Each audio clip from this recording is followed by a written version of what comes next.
masyarakat yang tadinya ya kurang santun, kurang sopan. Jadi kalau manggil Rasul seenaknya aja. Ya Muhammad, ya ini itu kan diajarkan dalam suratul Hujurat. Suratul Hujurat itu suratul akhlak. Ya, nggak boleh mereka meninggikan suara di atas suara Rasul Sallallahu Alaihi Wasallam. Akhirnya terbentuk karakter yang luar biasa tadi. Dari satu komunitas yang kurang berakhlak ini, walaupun ada sifat-sifat bagus ya di jahiliyah. Jadi jangan kita anggap kalau jahiliyah itu semuanya jelek. Mereka punya sifat tidak pembohong. Mereka punya sifat kesatria, pemberani, tidak kikir. Tetangga itu dia jaga seperti saudaranya. Jadi ada sifat-sifat bagus, tapi ada sifat jahiliyah juga, penyembah berhala, patung, membunuh anak perempuan. Memang ada jahiliyah, tapi tidak semuanya jelek. Ya, tidak seperti mereka berbuat zina apa di Eropa saat imperator Romawi, kemudian Persia, itu perbuatan itu bahkan dengan keluarga sudah bisa mereka lakukan. Tapi di zaman Rasul nggak ada. Orang kalau berbuat zina itu hamba sahaya. Ketika dibai'ah untuk tidak melakukan zina, salah satu sahabat mengatakan, "Ataznil hurratu ya Rasulullah." Apakah orang yang hurrah, orang yang bukan hamba melakukan zina? Kan nggak ada kebiasaan itu.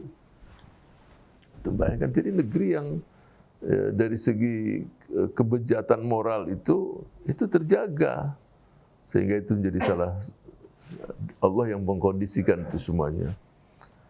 Nah, di sini dijelaskan pintu ampunan itu terbuka, mau di siang hari, mau di malam hari, tinggal mau nggak orang tadi minta ampun. Ya, jadi pintu ampunan terbuka di siang, di malam, kapan saja. Ya, dan Allah sangat senang pada hambanya yang mau memohon ampun dari Allah Subhanahu wa Ta'ala.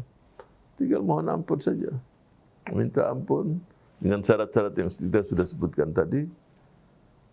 Insya Allah ampunan akan pasti Allah berikan, asal memang dari niat, dari keinginan, tidak lagi mau melakukan.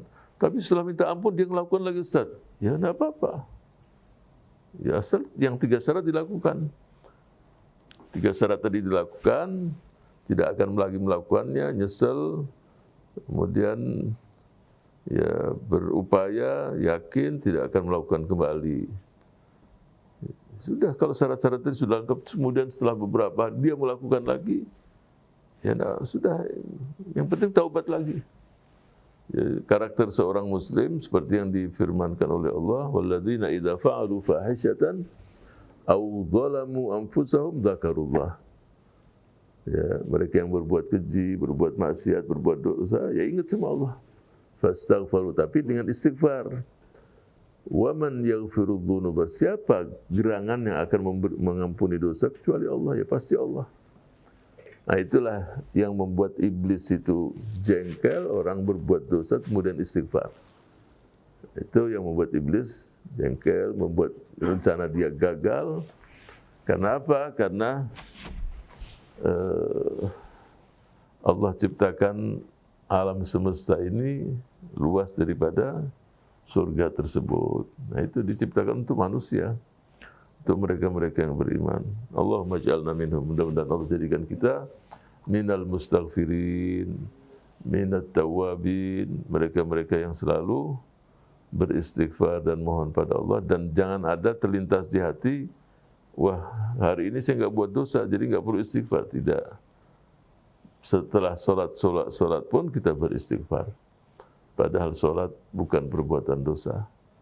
Tapi kita diajarkan ba'da sholat, astagfirullah, astagfirullah, astagfirullah. Karena pasti dalam sholat itu manusia melakukan kelalaian. Semoga Allah jadikan kita min ibadihil mukhlasin, menjadikan kita qurratu ainihi fis shalah. Mudah-mudahan Allah jadikan kita salat merupakan sesuatu yang membuat kita bahagia, kita senang karena kita akan berkomunikasi dan bermunajat pada Allah Subhanahu wa taala.